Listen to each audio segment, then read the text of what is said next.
Nah, kalau udah jelas yang itu, sekarang kita masuk ke gerak lurus. Step by step ya. Gerak lurus beraturan. Yang disebut gerak lurus beraturan atau GLB itu, intinya dia kecepatannya konstan. Jadi nggak ada perubahan kecepatan nih. Gampang ya.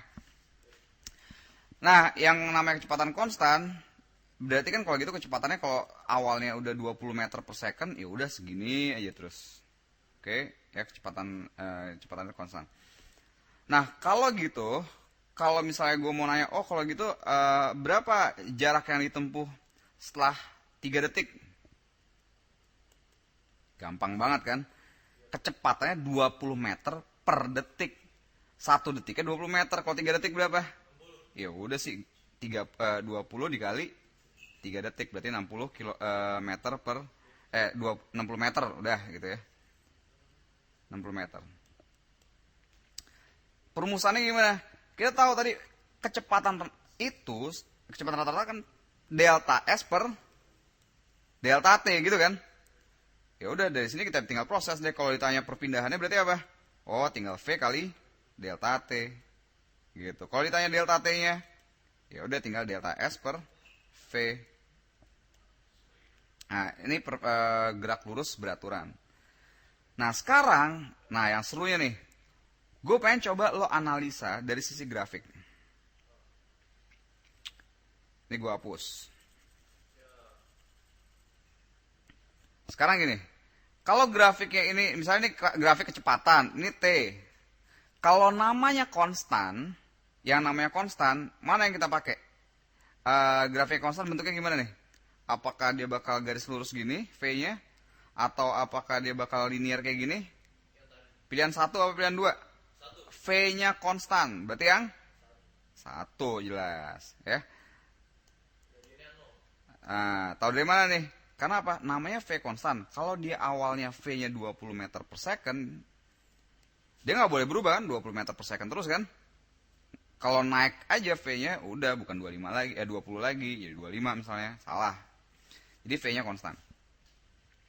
Nah, dengan V yang konstan kayak gini, kalau kita mau nyari jarak yang ditempuh, itu kan berarti S ya, delta S-nya sama dengan V kali delta T-nya kan? Ya nggak? Setuju? Kita lihat nih. V kali delta T, ini kan berarti V-nya nih. Ya kan dari sini ke sini kan V-nya nih. Tingginya melambangkan V-nya. Delta T apa? Oh, dari sini ke sini, ya dari sini misalnya let's say dari sini deh. Ini T1, ini T2. Ini delta T kan?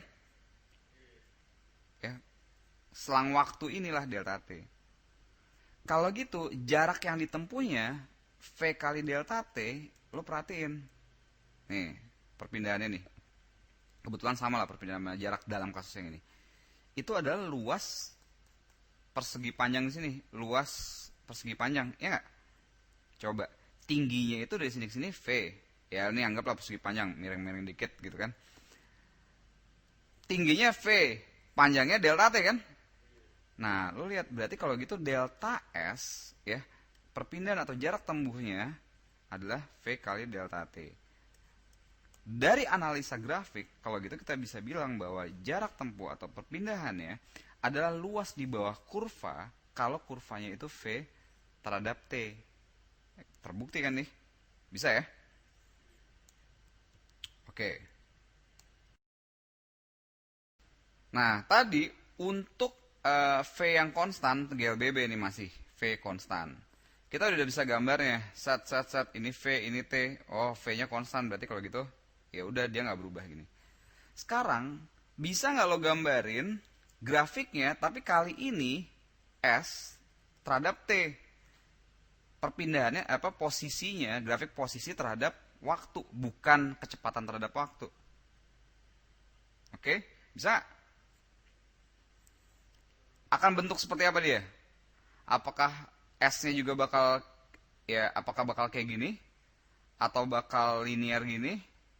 Atau bakal begini, atau bakal kuadratik apa kurva parabola 1, 2, 3 atau 4?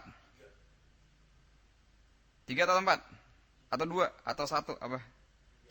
Kita lihat gini. Kalau misalnya gue posisi awal di meter ke 0, kilometer ke 0 lah. Ya, kilometer ke 0. Awal posisi di kilometer ke 0. Ini kilometer ke 90. Ya. V-nya ternyata 30 km per jam deh. Pada jam pertama, ya kalau dalam kasus ini, awalnya jam ke 0, ya ini jam ke 0, jam ke 0 itu masih di kilometer ke 0 kan? Iya nggak? Jam pertama di kilometer ke berapa? 30 km per jam. Oh, kalau gitu di kilometer ke 30. Jam kedua 60. 3 90. Dia berbentuk linear. Ya nggak? Ya. Kalau awalnya gue mulai di kilometer ke 0. Kalau misalnya di awalnya gue mulai dengan di kilometer ke gue awalnya mulai di kilometer 30. Berakhir di kilometer 120. Kecepatannya sama-sama 30 km per jam. Grafiknya kayak apa? Awalnya di kilometer ke, jam ke 0 gue mulai 30. Berarti jam pertama 60 kan? Kedua 90, ketiga 120. Jadi gambarnya bakal gini. Lo perhatiin, kecepatannya sama-sama 30 km per jam, tapi ada dua grafik yang berbeda. Ya nggak? Emang bisa gitu? Ya, bisa aja, nggak masalah. Ya. Jadi nggak masalah, grafiknya bisa 2, bisa nomor 3. Tergantung dari apa yang membedakan dia. Apa yang membedakan mereka? Posisi awal. Karena apa? Delta S-nya perpindahannya sama. Delta S-nya di mana? Dari jam pertama sampai jam ketiga, kan dari sini sampai sini kan? Yang satu perpindahannya berarti kan delta S tuh yang ini. Ya.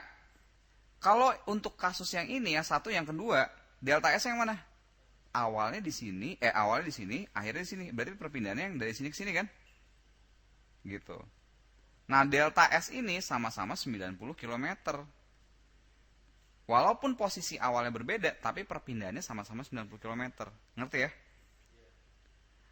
Dan kalau kita lihat telaah secara matematisnya, ya, kemiringan garis ini akan sama. Walaupun dengan V yang sama, ini V-nya sama nih, 30 km per jam, bukan walaupun. Karena dia dengan V yang sama, V yang sama bisa menghasilkan grafik yang berbeda-beda kan. Bisa ya kalau mulai dari kilometer ke 60, grafiknya beda lagi, ya nggak?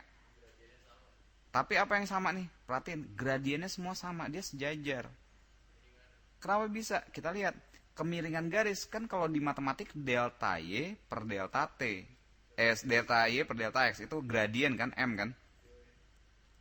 Nah, delta Y per delta X apa? Di sini delta Y-nya apa? Delta S. Delta X-nya apa? Delta T. Perhatiin, delta S per delta T-nya dia akan sama. Ya, delta S1 delta T1 sama delta S2 per delta T2. Kenapa? Lo lihat, delta S per delta T itu sama dengan apa? Apa di fisika? Delta S per delta T? Yang tadi adalah velocity, kecepatan gitu, ya kan? Jadi karena kecepatan itu delta S per delta T dan sama-sama 30 km per jam, maka hasil grafiknya pun sama kemiringan garisnya. Cuman yang membedakan adalah posisi awalnya. Ngerti ya?